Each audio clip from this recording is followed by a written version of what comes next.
Bom dia, amigos! Estamos novamente com Estação Mulher no ar neste sábado. Eu sou Heloísa Galvão, aqui direto da 12h30 AM e em nome do Grupo Mulher Brasileira. Nós vamos estar com você até meio-dia, falando de imigração e falando do que está acontecendo por aí. Vamos conversar também com uma psiquiatra, a psiquiatra Marcela de Almeida, que vai conversar com a gente sobre o efeito da imigração, dessa experiência de imigração, né, no contexto da política atual dos Estados Unidos e do Brasil também, contra imigrantes. Então, nós vamos conversar com ela, a entrevista está excelente, eu espero que vocês curtam, e nós vamos conversar com a nossa vereadora de Massachusetts, a Margaret Shepherd, sobre a campanha de reeleição dela e sobre o que ela viu em Framingham, qual foi o impacto na comunidade de Framingham dos atentados, da matança que ocorreu em Dayton, em Ohio, e também em El Paso, no Texas. Morreram mais de 30 pessoas, incluindo 8 cidadãos mexicanos. Nós vamos falar também do Festival da Independência do Brasil. Aí é uma notícia boa que está acontecendo. Já temos um programa bem interessante. Esse é o 24º Festival da Independência do Brasil em Boston. Anota aí o calendário que está imperdível. Nós vamos começar no dia 5, 7 horas da noite, na Biblioteca Pública de Framingham, com um concerto de roda, roda de viola com o Armorial, o Grupo Armorial. Vocês não podem perder, é tudo de graça. No dia 6, que é a sexta-feira, nós vamos ter o hasteamento da bandeira às 10h30 da manhã na Prefeitura de Boston, uma solenidade cívica organizada pelo Consulado do Brasil em Boston, e que é bastante emocionante, porque a gente vê a nossa bandeira, a bandeira do Brasil, subir ali no centro de Boston, em frente à prefeitura, e a gente cantando o hino nacional, é muito bonito. Se você nunca foi, não perde a oportunidade. É dia 6, sexta-feira, às 10h30 da manhã, e às 7 horas da noite nós vamos passar um documentário, um filme, que é um documentário sobre Chico Buarque de Holanda. Vai ser no Espaço de Gaí, que fica ao lado do consulado. No dia 8, que é o domingo, nós temos o Festival ao Ar Livre, que é o maior evento cultural brasileiro desta área aqui de New England, de Massachusetts. Este vai começar meio-dia, vai até às 6, e tem atrações incríveis. Ainda dá tempo de você botar uma mesa de comida, ainda dá tempo de botar uma mesa de artesanato ou de informação. Dá uma ligadinha para o grupo, 617-202-5775, repetindo, 617-202-5775. Você pode também usar este mesmo número para mandar uma mensagem de voz ou de texto por WhatsApp, porque esse número também é o WhatsApp. Então, lembre-se que você pode participar do festival, não só indo ao festival com a sua família, nós temos muitas atividades para criança e nós temos atividade para adulto, com música ao vivo, nós vamos dar programação aqui todos os sábados, e você confira no Facebook do festival, procura Festival da Independência Boston, e você vai procurar, vai achar no Facebook. Repetindo, se você quer falar conosco, dá uma ligadinha para o 617-202-5775, telefone e WhatsApp, mas não ligue do telefone do WhatsApp, ligue pelo telefone celular ou um telefone fixo, ou mande uma mensagem de texto ou de voz para esse mesmo número. Eu vou deixar vocês com a Marcela, depois nós vamos conversar com a Margarete, e a gente volta no próximo sábado, a partir das 11 horas da manhã, estaremos aqui com mais informação para você. O Estação Mulher hoje vai conversar com a psiquiatra Marcela Almeida. Ela é psiquiatra do Brigham and Women's Hospital e também é professora de psiquiatria em Harvard. E nós vamos conversar com a Marcela exatamente sobre essa questão de saúde mental, principalmente entre os imigrantes, porque a experiência de imigração já é uma experiência muito forte, já é um choque cultural, já impacta, né? Sai de uma separação, implica em uma separação da família, do lugar onde a gente está acostumado, da terra da gente. E aí agora a gente passa aqui nos Estados Unidos por toda essa questão, não só da imigração, mas também agora não, tem acontecido sempre essa questão de assassinatos em massa, e esse do Arizona, principalmente, que o alvo foram os mexicanos, foram os imigrantes, já que 80% da cidade de El Paso é latina, é centro-americana, principalmente mexicana, e 7 mexicanos morreram. Tudo bom, Marcela? Oi, tudo bom? Bom dia. Bom dia, que bom conversar com você, embora o assunto seja um assunto pesado, né? Pois é. Marcela, antes da gente entrar no assunto, conta quem é a Marcela, da onde você é no Brasil, por que você está aqui e o que você faz. Eu falei por alto. Eu sou médica, eu sou de Fortaleza. Me mudei para os Estados Unidos há 15 anos, pouco mais de 15 anos, para fazer minha especialização em psiquiatria. A maior parte do tempo eu morei em Chicago e há pouco mais de 2 anos eu estou em Boston.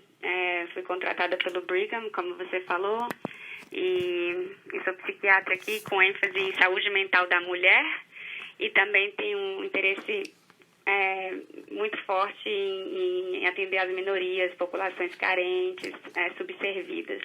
E é isso que eu faço aqui em Massachusetts. Você disse onde era do Brasil? Disse, Fortaleza. Você falou Fortaleza do Nordeste. Fortaleza, Muito bem. nordestina, com muito orgulho. Muito legal, muito legal. Então, Marcela, você é uma imigrante também, né? Com certeza. Você passou por um choque cultural quando veio, ou foi mais ameno, já que eu imagino que você tenha vindo, foi uma escolha sua vir, assim, já sabendo o que você ia fazer por aqui? Eu vim, sempre tive muita vontade de vir, foi uma escolha, foi altamente pensada e deliberada a minha decisão. Vim em condições bem favoráveis, que nem ouso comparar com as condições que a maioria dos imigrantes do nosso país ou da América Latina em geral tem que enfrentar. Então fui muito privilegiada, mas ainda assim, apesar de ter sido tudo relativamente fácil, de o meu processo ter sido benigno, comparado com a maioria dos imigrantes, ainda assim o ajuste é muito, muito forte, porque você tem que desaprender várias coisas da sua vida que você levava até então, e aprender tudo num ambiente diferente, numa cultura diferente.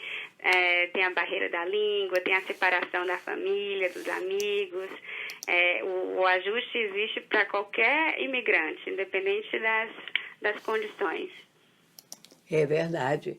Agora, o que se passa na cabeça de alguém, se é que você pode falar isso, mas você como psiquiatra, o que se passa na cabeça de uma pessoa que deixa a terra natal para aventurar no outro país, com a família, muitas vezes muitas vezes com crianças pequenas, que deixam os amiguinhos lá, quer dizer, para a criança é provavelmente muito mais difícil, porque ela não entende, ela não foi uma decisão dela e ela não entende o que está acontecendo, embora com o passar do tempo ela se adapte mais rápido, né? Às vezes para a criança, dependendo da idade, né? Se for uma criança mais nova, é relativamente fácil. Quando está começando a entrar na adolescência, que você já tem a sua comunidade lá, os seus relacionamentos, fica um pouco mais difícil. Mas o que se passa depende da causa que leva a pessoa a decidir imigrar. O atual contexto brasileiro, infelizmente, também está impulsionando muita gente a sair do Brasil, por vários motivos: crise econômica, falta de emprego, as pessoas buscam melhores condições. Eu acho que isso é muito intrínseco do ser humano, a busca de uma melhor vida, de melhores condições. financeiras ou de segurança. A segurança do Brasil está deixando muito a desejar já há muito tempo. Inclusive, acesso à saúde, acesso à educação de qualidade. Às vezes a pessoa tem um espírito aventureiro e quer sair, depende muito do que leva a pessoa a decidir sair do seu país e buscar uma nova vida. Mas exige muita coragem, independente da razão, para sair da sua zona de conforto, é necessário ter muita coragem. É necessário ter muita coragem. Você como psiquiatra, você atende muitos imigrantes? Quer dizer, eu acho que em Boston tem uma população imigrante enorme. Pode ser um imigrante estabelecido, mas você atende muito imigrante? Atendo. A gente aqui no meu hospital, a gente recebe uma população até bem diversa, com muitos imigrantes da África, muita gente dos Açores, há muitas pessoas da América Latina, América Central principalmente. A gente tem uma diversidade muito boa aqui no Brigham. E assim, quais são os principais sintomas ou os principais impactos que você vê nos imigrantes dessa experiência de imigração? E claro, eu imagino que dependa muito de como a pessoa veio e das condições que ela vive aqui, né? Então, a gente tem dois perfis bem distintos. Tem o imigrante que veio geralmente para estudar, porque aqui Boston é sede de várias escolas das mais proeminentes do mundo. Então, tem imigrante que vem para estudar, vem com bolsa, fazer uma pós-graduação, fazer faculdade, e tem o imigrante que vem fugindo das condições adversas dos seus países de origem. Então, são dois grupos bem distintos. O que a gente vê nesse segundo grupo, dos que foram praticamente forçados a deixar seus países de origem, nessa crise que a gente está vendo da América Central atualmente, por exemplo, a gente vê muita ansiedade, transtorno de estresse pós-traumático, porque eles foram vítimas de tortura, de perseguição nos seus países de origem. A gente vê muita depressão.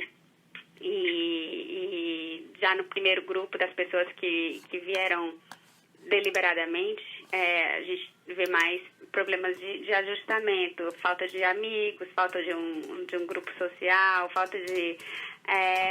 geralmente eles eram alguém nos seus países de origem, eles tinham uma carreira, já tinham um nome, e aqui eles não são reconhecidos, então isso causa um choque em muitos desses pacientes. Imagino, né? E, assim, o que afeta mais, vamos dizer? Tem alguma coisa que afeta mais? O deixar a família e o hometown da pessoa, quer dizer, as referências da pessoa, onde você nasceu. No Brasil, eu acho que a gente se muda menos do que aqui nos Estados Unidos, né? Eu acho que a maioria das pessoas nascem e morrem na mesma cidade. Na mesma cidade, na mesma... Assim, com as pessoas, ela nasceu e morreu com aquelas pessoas. As pessoas vão, né? Fazem parte da sua família, da sua vida. Então, o que impacta, o que é mais difícil? É largar isso, praticamente cortar os laços, porque embora você possa ir sempre, tenha condições, possa ir, mas já não é a mesma coisa, porque você não está convivendo diariamente naquele ambiente. Aliado, quando chega aqui, se é uma família que veio pela fronteira, por exemplo, já teve um trauma enorme de atravessar a fronteira, de ser entregue, os brasileiros se entregam para a imigração, e de repente estarem separados dos filhos, de repente, num ambiente assim, muito repressor, que é uma prisão, em condições bárbaras, não conhece ninguém em volta, e a dificuldade de começar uma vida aqui, sem falar a língua, sem ter emprego. Então, o que impacta mais? O que é mais difícil, se é que você pode apontar uma coisa que é mais difícil? E aí, no topo de tudo isso, uma política de repressão, uma política de fazer a pessoa se sentir menos, botar a autoestima das pessoas para baixo, de pintar essas pessoas como se fossem criminosas e ainda por cima um discurso de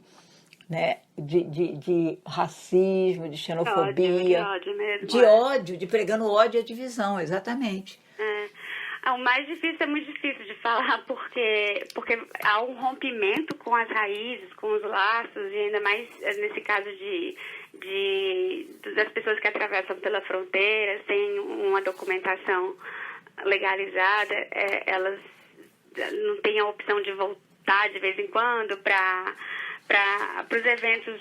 Se morre alguém, não pode atender o funeral do ente querido, não pode compartilhar de momentos especiais, o casamento de um parente, a formatura de um amigo. Eles não têm essa possibilidade de sequer visitar a parte da vida que eles tiveram até decidirem migrar. Eu acho que isso é uma das coisas que mais pesam na vida dos imigrantes que vêm através da fronteira, não ter a opção. Tem um paciente que me diz, eu nunca vou no Brasil, eu não vou porque eu tenho medo da violência, minha família, a maior parte está aqui, mas eu sei que eu tenho a opção, então isso já tira muita ansiedade dos meus ombros. E essas pessoas não têm sequer a opção, se saírem não voltam mais. Não ter possibilidade de emprego por causa da falta de documentação. Muitos têm que ter empregos clandestinos e são subpagos, eles ganham uma fração do salário que um americano ou uma pessoa com documentação legalizada recebe. Isso tem por si só altas repercussões em outras esferas da vida. Mas eu acho que essas são as maiores causas de dor emocional para as pessoas que vêm nessas circunstâncias. O outro ponto que você tocou, que o cenário atual realmente não está propício a receber imigrantes, principalmente imigrantes de países em desenvolvimento, que o nosso atual presidente chama shithole countries, né? Os países da nossa América Latina, em particular. O discurso de ódio que ele prega e que está sendo tão replicado em vários setores da sociedade, pelo país quase inteiro, praticamente inteiro. Você vê essa disseminação do discurso de xenofobia, de supremacia branca, uma retórica que está mais e mais comum, parece que está impulsionando esses ataques que a gente tem visto por aí. Os grandes, que infelizmente também agora já são manchete comum, como os mass shootings da semana passada, que fizeram quase 30 mortos em dois estados, mas também os ataques menores, que às vezes a gente nem toma conhecimento, mas que são impulsionados por essa retórica de ódio do presidente atual. E os episódios particulares que a gente não tem conhecimento, que você às vezes nem comenta por vergonha, ou porque acaba, depois de tantos episódios, você começa a pensar que realmente o problema é seu, você que cometeu um erro, você que é culpada, que às vezes, você sentir a discriminação no outro, numa loja, qualquer isso né? é super comum. A gente chama isso de microagressões, né? Tem muita coisa sobre as microaggressions entre a comunidade afro-americana, mas agora mais e mais essas microagressões também estão sendo percebidas por imigrantes de outros lugares, por latinos, até contra os indígenas aqui, os americanos nativos. Sim. Eles já estão reportando mais e mais essas microagressões devido a essa retórica e desse ambiente que se tornou muito mais permeável, esse tipo de atitude e comportamento. Sim, e a gente infelizmente vê isso no Brasil também, porque existe também uma tendência do governo brasileiro de ter essa linguagem. E, assim, quer dizer, que isso atinge não só os imigrantes, porque acaba se espalhando por toda a população, e eu acho que o perigo maior é que quase que cria uma normalidade. Depois de algum tempo, você se acostuma com aquilo. Exatamente. E você, sei lá, passa a ver aquilo como normal? Você ser tratada assim, ou você tratar alguém assim?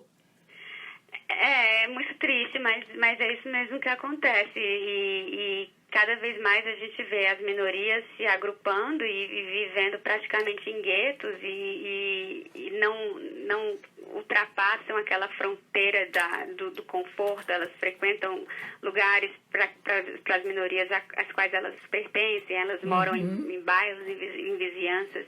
Aqui não, em Massachusetts não tanto quanto em Chicago. Por exemplo, eu vim de Chicago agora, há 2 anos para cá, e lá tem bairros onde só moram afro-americanos e bairros onde só moram brancos, tem casas de espetáculo onde só acontecem concertos para a população branca, ou para a população latina, ou para a população negra. É muito forte a demarcação, quase um apartheid a olhos vistos em 2019 nos Estados Unidos. Quando o próprio presidente incita e é complacente com o subtratamento dos imigrantes, das minorias, a consequência é uma normalização, como você falou, desse tipo de comportamento e dos atos de violência até. Agora a gente não se impressiona tanto com os atos de violência contra as minorias como a gente deveria ainda estar se impressionando, porque é um absurdo você sair para fazer compra no Walmart e perder seu filho, perder sua mãe, porque uma pessoa provavelmente inspirada pelo discurso do presidente decidiu que vai dar a contribuição dele a favor da supremacia branca e mata 2 dúzias de pessoas. Era para a gente ainda estar absurdamente indignado com esse tipo de comportamento, mas como você falou, está existindo uma normalização disso e devido a quão comum isso, a gente escuta esse tipo de discurso e a gente presencia esse tipo de comportamento. Exatamente. Eles são tão comuns, foram 240 ou 250 no último ano, que você fica horrorizada no primeiro momento, mas você consegue continuar a sua vida, você consegue continuar rindo, se divertindo, indo à festa. Como você disse, a indignação parece que vai diminuindo. Agora, a psiquiatria explica, a ciência médica explica o que leva uma pessoa, como esse rapaz de El Paso, a cometer um ato desse. Qualquer pessoa qualquer pessoa corre o risco de cometer o mesmo ato se ela é submetida a essa linguagem que a gente tem ouvido aqui, ou tem que ser uma pessoa que já tem um problema, um problema de saúde mental, ou umas são mais propícias, não, tem mais tendência. Predispostas. São mais predispostas, obrigada. Eu queria esclarecer que isso não tem a ver com... Essa pessoa não é doente mental, isso não é uma doença psiquiátrica. Basta você ver, por exemplo, que nenhum outro país do mundo presencia os ataques e o problema de armas com a frequência que a gente vê aqui nos Estados Unidos. O argumento de que isso seja relacionado a doenças mentais e as leis de controle mais rígidas, o controle de armas, não teriam impacto nesse fenômeno, é infundado, já que doença mental existe em todos os países. Todos os países têm taxas semelhantes dos países desenvolvidos. Tem taxas semelhantes de transtornos psiquiátricos que a gente vê aqui nos Estados Unidos. Então, isso é um problema universal. Mas você não vê o problema das armas e dos tiroteios em massa em nenhum outro lugar do mundo, como a gente vê aqui nos Estados Unidos. A gente também sabe que, e para isso tem evidências robustas em estudos populacionais com centenas de milhares de pessoas, que pacientes psiquiátricos são muito mais vítimas do que perpetradores de atos de violência, não sei mais falar em inglês, perpetradores de atos de violência, e raramente eles são responsáveis por essas situações. O que a gente acha que acontece com esses atiradores é que eles são sociopatas. Eles não têm respeito às leis, às regulações, eles não têm, eles são insubordinados às normas da sociedade, eles não têm remorso. Sociopatia, que muitas pessoas chamam transtorno de personalidade antissocial, ou psicopata, como antigamente era chamado, não significa que a pessoa tenha uma doença psiquiátrica. E eu faço questão de enfatizar essa diferença, porque é injusto culpar a saúde mental, a falta de saúde mental, por esses atos de violência. São pessoas com distúrbios de conduta, com distúrbios de personalidade, que são mais vulneráveis a esses discursos de ódio, de essa retórica de supremacia branca. Você, por exemplo, pode fazer uma analogia bem concreta com o que acontece nesses grupos de extermínio, por exemplo, ISIS, Al-Qaeda, onde as pessoas sofrem uma verdadeira lavagem cerebral, são facilmente manipulados, impulsionados, radicalizados mesmo para essa causa de ódio e de atentado ao próximo, porque não toleram, não respeitam as diferenças, diferenças religiosas ou étnicas ou culturais, essa falsa percepção de que alguns segmentos da sociedade são superiores a outros. Não, ao invés de nós de abraçar a diversidade, de respeitar as minorias, algumas pessoas se acham superiores a outros grupos da sociedade. E então isso é o terreno que vai gerar esses atos de criminosos. Essas pessoas sempre falo, essas pessoas não pertencem ao sistema de saúde mental, elas pertencem ao sistema penitenciário, ao sistema legal. Elas não são doentes, elas são criminosos.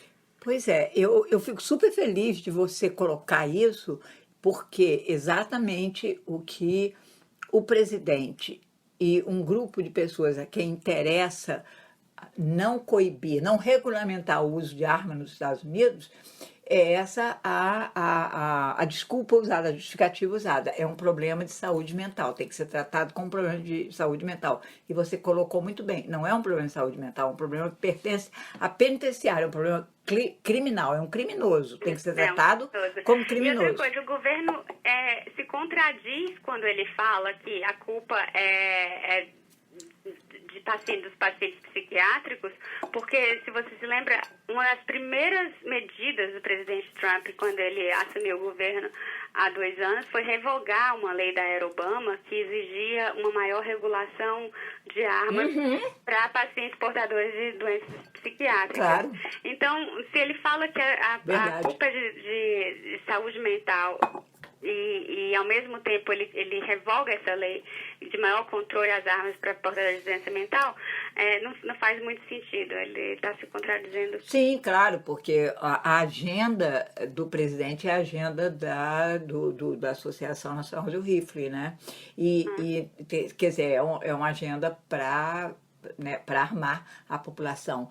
E quando você descreveu o que se chama de psicopata, você descreveu, eu tenho que dizer, se descreveu o presidente dos Estados Unidos, que é uma pessoa que não segue normas, que não aceita o não, que não pode ser contrariado e que age no ímpeto de muita grosseria e muito ódio e prega muito ódio. E se você vê o discurso dele após os atentados, quer dizer, demorou mais de 24 horas para ele, afinal, se dirigir à nação, foi um discurso lido. Alguém escreveu e colocou na frente dele e ele teve que ler. Pela primeira vez, ele teve que seguir aquela norma. Porque é muito difícil, num momento desse, eu me lembro, e eu tenho minhas diferenças com o Obama, mas eu me lembro que o Obama, em determinado momento, eu acho que foi na matança das crianças numa escola, que morreram 20 crianças, 19 crianças. Sandy Hook, que ele começou a cantar o hino o Amazing Grace. Ele cantou o Amazing Grace e quase que chorava. Num momento desse, você não controla as suas emoções. Você não vai ler um negócio porque você fala com ímpeto, você fala, sabe, é uma coisa tão grande que você, né? São duas pessoas diametricamente opostas, Sim. Ao meu ver, mas... Claro. Enfim, eu acho que esse debate é muito importante para que as pessoas entendam que elas são usadas por um sistema, por uma linguagem que não pertence só aos Estados Unidos. No momento a gente está falando dos Estados Unidos, mas a gente está vendo essas reações, está vendo esses acontecimentos, está vendo uma queda, uma guinada para a direita extrema em vários países do mundo. É verdade. Então, e você vê esse discurso de que quem é diferente é ruim, né? Tem que ser combatido, tem que ser tratado de uma forma baixa, com violência. Então, eu acho que um primeiro passo para a gente lidar com isso, a meu ver, é a gente ter essa consciência que a gente está sendo usado, que a gente precisa pensar, não, eu não sou isso, não me importa se eu sou negra, se eu sou lésbica, se eu sou judia, isso não me faz ser pior do que o outro, nem suja, porque a gente liga a coisa negra ao sujo, né? É uma coisa que a gente, que a sociedade, a cultura vai passando para a gente. E fora outras generalidades. Mas eu acho que um primeiro passo para a gente não enfraquecer, porque quando a gente enfraquece a mente, a gente enfraquece o corpo também, né? Verdade, com certeza. Daí tem todo o leque das doenças psicossomáticas, por exemplo, que é quando as pessoas desenvolvem transtornos físicos, como uma consequência de ansiedade, de depressão. Verdade. Está preparado. E aprender com a história está aí. Infelizmente, nada disso é novo. A gente tem inúmeros exemplos de movimentos semelhantes, desde a antiguidade. Aí você se lembra da perseguição aos cristãos, aos judeus, mais recentemente a escravatura, depois o Holocausto, as perseguições homofóbicas que a gente vê dia e noite em todo lugar do mundo. Tudo isso fundado no mesmo princípio de que algumas populações ou segmentos são inferiores e por isso eles devam ser exterminados. Então é importantíssimo, é crucial a gente ter essa consciência de que isso é falso. Isso é construído, né? Nós todos devemos ser tratados igualmente, nós todos devemos ter os mesmos direitos, acesso às mesmas possibilidades. Eu sei que é um pouco utópico, mas isso é o certo, isso é o que deve acontecer. E se a gente esquecer de lutar por essas coisas básicas, a gente só vai ver uma maior reimersão desses comportamentos, como você está falando, que grande parte dos países desenvolvidos atualmente estão guinando para a direita como consequência desse enfraquecimento. Exatamente. Ô, Marcela, eu agradeço demais a sua participação na Estação Mulher. Eu acho que essa discussão não termina aqui, ela tem que ser permanente. Alguma coisa que eu não perguntei e que eu não, sabe, que não surgiu na nossa conversa, mas que você acha importante falar? Acho que foi uma conversa ótima, super importante, super atual, infelizmente. Ainda muito trabalho a ser feito em todas as esferas, na psicológica, na esfera social, na esfera de política, que a gente ainda está numa fase muito incipiente desse processo, e manter a esperança de que essa fase vai passar, como essas outras fases passaram. As eleições estão aí, 2020, e enquanto isso, eu recomendo a todo mundo que se cerque dos seus direitos, que tente saber quais são os recursos disponíveis, as organizações disponíveis no lugar onde você vive. Sempre há grupos, organizações que estão dispostas a ajudar o imigrante, a acolher o imigrante, a educar as pessoas sobre as coisas a quem eles têm acesso, aos direitos que eles têm. Saber como buscar ajuda do ponto de vista de saúde mental, se a imigração tem sido tem sido difícil do ponto de vista emocional. Há entidades, médicos, terapeutas, psicólogos, assistentes sociais que sabem como ajudar. Então, saber o que está disponível no seu estado, na sua cidade, é muito importante. E não hesitar em buscar ajuda, não deixar o estigma ter nenhuma influência sobre o seu bem-estar. Depressão é comum, ansiedade é comum, e existe ajuda, existe tratamento, e ninguém precisa sofrer desnecessariamente por falta de tratamento. É isso aí. Super obrigada. Nós vamos continuar essa conversa. Nós vamos. Que bom. Vai ter uma segunda parte aí em algum momento, e eu espero que ela não seja acionada por um outro fato, um outro atentado. Mas super obrigada, Marcela. Imagina, eu que agradeço. Boa tarde. Boa tarde, tchau. Nós vamos conversar hoje com a Margaret Shepherd, a nossa vereadora lá de Framingham, e a gente vai conversar com a Margaret, fazer um apanhado do que está acontecendo no país, em Massachusetts, em Framingham. A Margaret está concorrendo à reeleição, ela vai explicar para a gente o que significa isso, porque ela foi eleita, né, há pouco tempo. Ela vai conversar com a gente sobre os assuntos que ela vê de maior importância para a comunidade brasileira de Framingham e também a nível de país, de estado. Nós estamos conversando há praticamente 5 dias depois de duas matanças de quase 30 pessoas morreram em Ohio e no Texas. Devido a atentados do Texas, principalmente atentado terrorista, um atentado terrorista doméstico. E então é uma coisa que atinge não só o Texas, o Ohio, mas atinge a todos nós que moramos nos Estados Unidos e até fora dos Estados Unidos. Tudo bem, Margareth?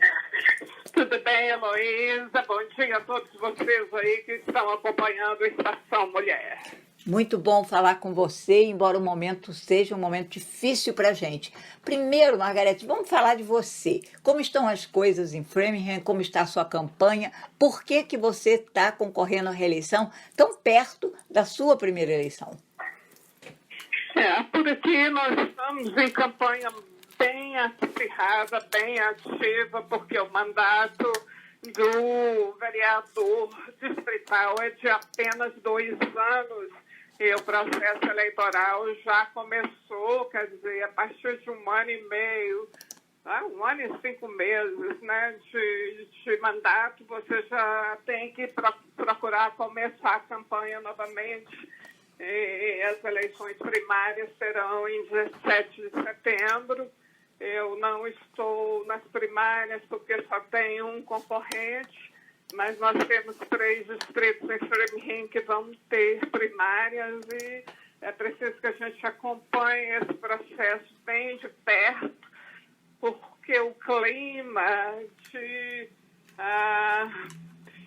não apenas contra imigrantes, mas contra todos os processos políticos de inclusão social é grande.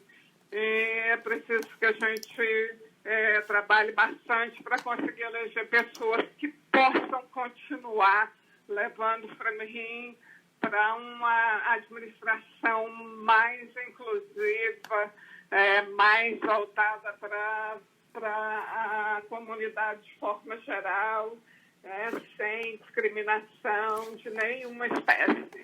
Então, a gente já está em plena campanha.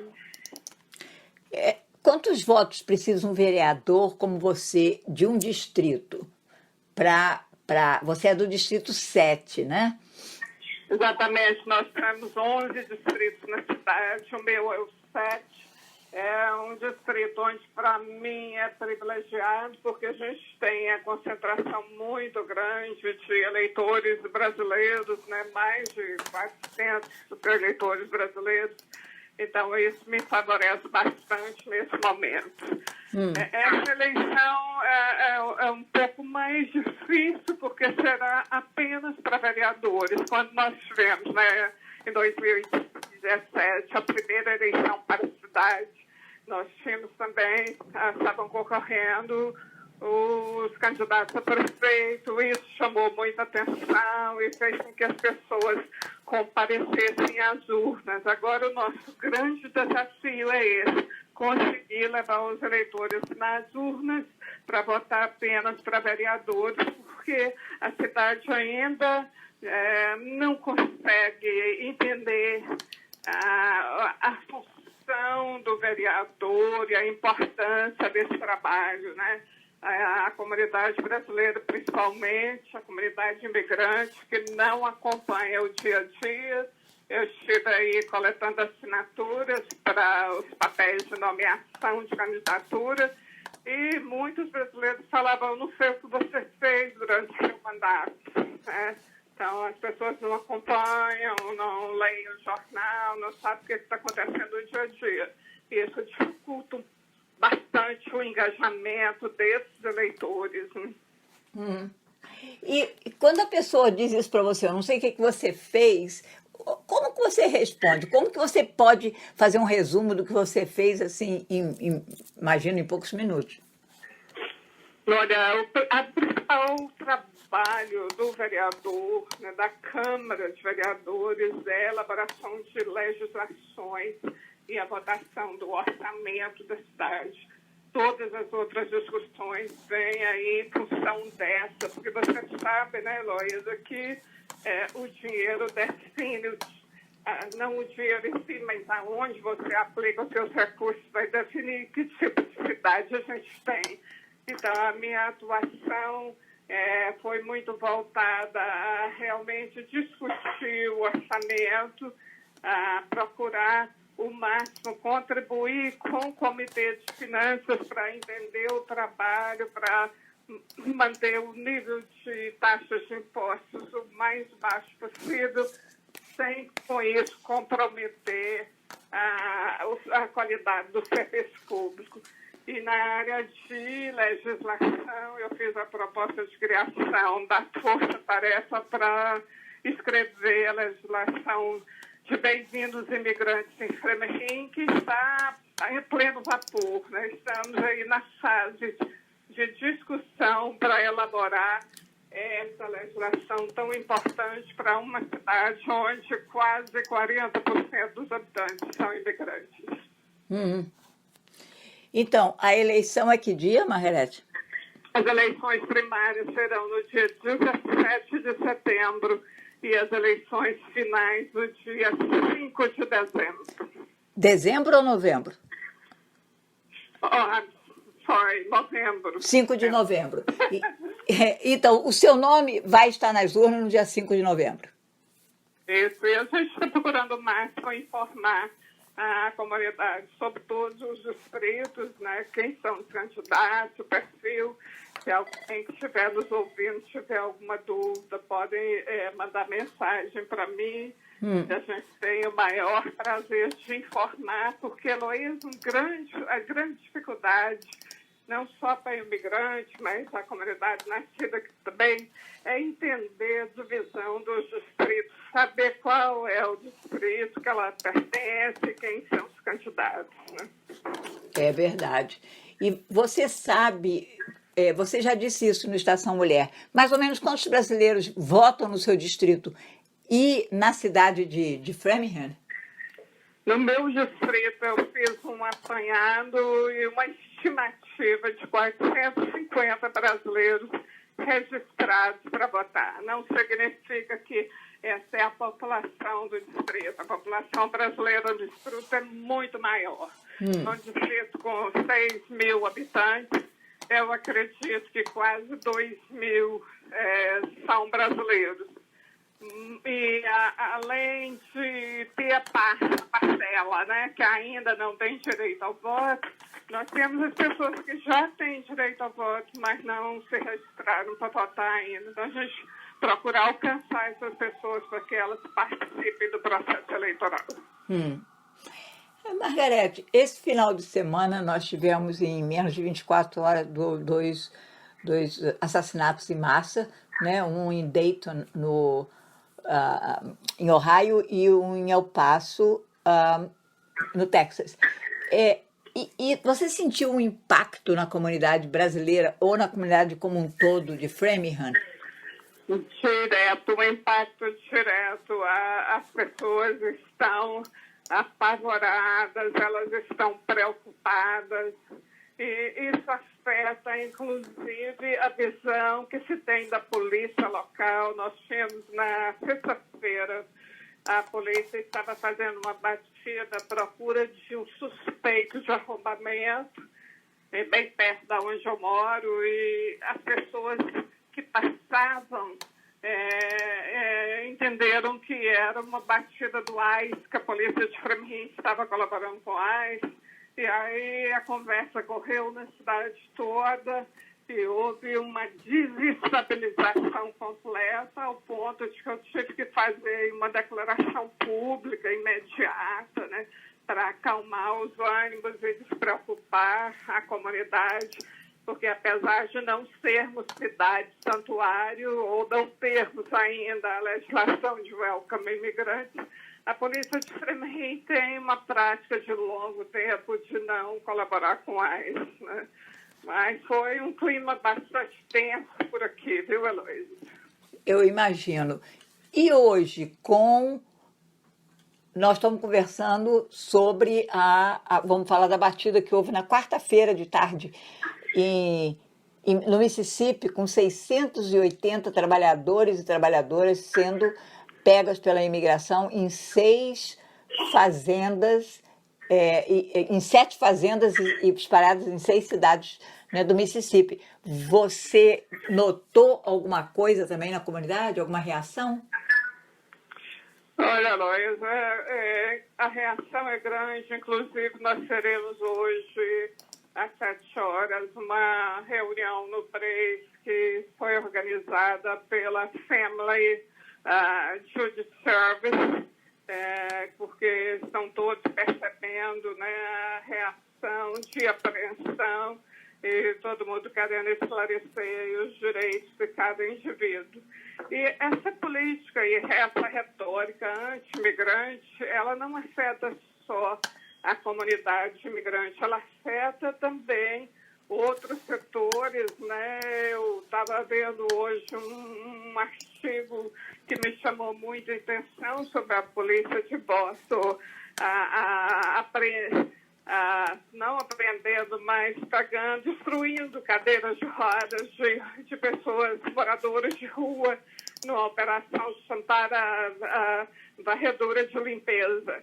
E a gente tem escutado propostas assim aqui em Framingham também. Existem setores minoritários que têm esse discurso e que têm feito a chamada para clean up Framingham numa política que retrocede e muito a concepção de um governo que a gente conseguiu avançar numa perspectiva mais ampla de trabalhar em conjunto com a comunidade para não só colaborar, mas proteger essa parte da comunidade que é tão afetada pela economia e por outros fatores, né?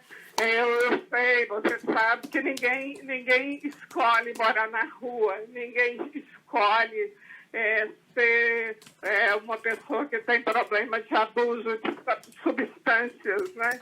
Ninguém escolhe ter problemas mentais. Isso são situações que o ser humano enfrenta. E a parcela que é mais bem equipada da comunidade e que tem mais poder de decisão tem que trabalhar em conjunto para dar suporte para essas pessoas e não para poder tirar dos olhos, né? Para que a gente pense que o problema deixou de existir. Me faz lembrar, anos atrás, no Brasil, quando numa cidade pequena você ia receber a visita de um político, aí vinha o caminhão e retirava todos os pobres, né? Pedidor de esmola, morador de rua, levava para um lugar até o político vir, ver a cidade limpa e depois faltava todo mundo de novo, né? É muito triste ver isso acontecendo aqui. Realmente é muito triste. Coisa. O que você acha que nesse momento poderia ser feito para, como eles dizem em inglês, heal esse sentimento de divisão, de medo, retirar, não retirar das pessoas, mas tratar, lidar, amenizar esse sentimento de perda, de insegurança, de divisão, de ódio, que é a mensagem do governo federal e que afeta as pessoas psicologicamente, fisicamente, de todas as formas. E nós estamos falando de famílias, de homens, de mulheres, de crianças, de uma comunidade, né? Eu acho que a informação correta, né, é o primeiro passo. Nós temos que contar com todas as entidades organizadas, como o Conselho Cidadão, o Grupo Mulher Brasileira, o NEC, todas as entidades americanas, como a Mira, contar com uma comunicação rápida. A gente vai ter que criar outros mecanismos, modernizar a rapidez da comunicação para que a gente possa assegurar um clima de maior tranquilidade.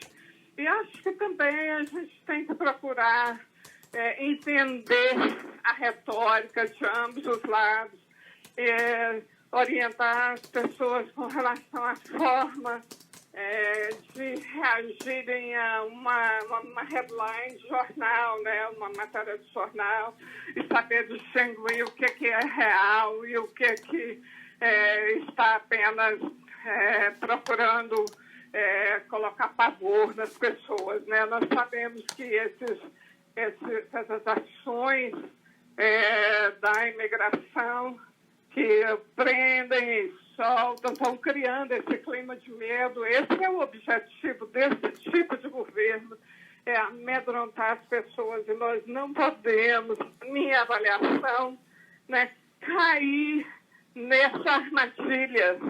Nós precisamos agir de forma inteligente para que a gente possa se contrapor a essa estratégia com uma ação mais completa, mais educativa do que nunca, para que todos saibam os seus direitos e saibam como reagir diante dessa situação.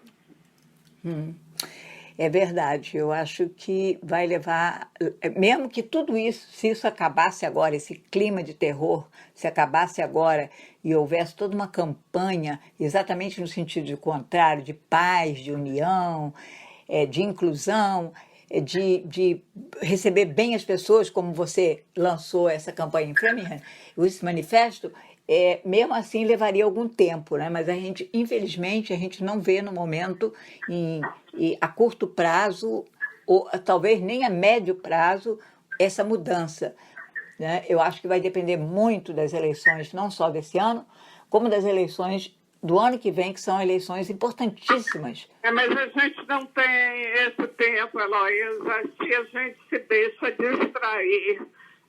Por isso que eu considero, né, distração. A gente vai ser mantida ocupada 24 horas por dia apenas com essas questões, e o tempo que a gente deveria estar utilizando para as campanhas eleitorais, para eleger pessoas que têm uma outra visão de governo, a gente vai ocupando e não consegue fazer, e quando a gente acordar, a eleição já chegou, e aí é tarde demais. É verdade. Você tem toda a razão. Então, qual é a sua mensagem para a comunidade nesse momento? A minha mensagem é que todos tenham bastante tranquilidade, tenham bastante calma, procurem acompanhar as mensagens das entidades às quais você confia, entidades idôneas, como o Grupo Mulher Brasileira, como a Mira, e que a gente procure não espalhar terror. É preciso que a gente ajude a espalhar os direitos e a segurança que a gente tem assegurada na legislação do país.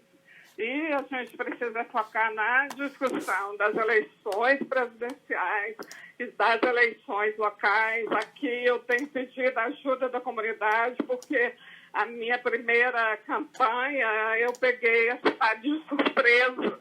Não tive uma ação grande contra a minha candidatura, porque não me conheciam ainda, não conheciam as minhas posições, né? Hoje a cidade já me conhece, a cidade já sabe que eu não vou deixar nunca de defender os imigrantes, que eu não vou deixar nunca de defender o direito dos homeless e por aí afora, né? Então, hoje eu já vou ter uma resistência, não por ser imigrante, mas pelo modelo de governo no qual eu acredito. Então, é preciso que a gente acompanhe mais e que a gente participe desse processo eleitoral bem de perto e compareça para votar. Certo. Muito obrigada, Margarete. Se você não tem mais nada que acrescentar, eu agradeço muito a sua participação no Estação Mulher. Essa conversa é uma conversa que tem que continuar sempre, né? Eu espero que a gente converse em momentos mais sustentáveis, mais melhores para nós, mas essa conversa continua. Eu espero que a gente passe a ser o promotor do discurso, ao invés de ficar na defensiva, né? Eu acho que aí é como um campo de trabalho, como qualquer outro campo. Você tem que ter uma estratégia de ação, e eu acredito que a nossa estratégia de ação tem que ser ficar não na defensiva, mas ocupar e ter um discurso mais proativo no processo político. Certo. Muito obrigada, Margarete. Até a próxima. Até a próxima. Um abraço grande para todos vocês que estão aí acompanhando a Estação Mulher. Obrigada. Tchau. Tá. Então, nós ouvimos a nossa vereadora lá de Framingham. Eu digo a nossa, embora eu não moro em Framingham e ela não me represente no sentido estrito, né, da política, mas é a nossa vereadora, a vereadora da comunidade brasileira, e quando ela fala não só por ela, pela comunidade de Framingham, com certeza todos os brasileiros e brasileiras, todos os imigrantes. E é muito bom a gente ter essa força, a gente ter essa representação, a gente precisa manter essa representação e a gente precisa espalhar essa representação, ampliar essa representação, que outras brasileiras e outros brasileiros apareçam. Nós temos a Stephanie Martins, que está concorrendo em Everett, e temos o Marconi, que está concorrendo também para o comitê escolar da cidade de Everett. O Estação Mulher vai ficando por aqui hoje. A gente volta no próximo sábado e você não deixe de ligar para o Grupo Mulher Brasileira se precisar de alguma informação, 617-202-5775. Não deixe passar um WhatsApp para o grupo, esse número 617-202-5775, 617-202-5775 é telefone e WhatsApp, mas o WhatsApp é somente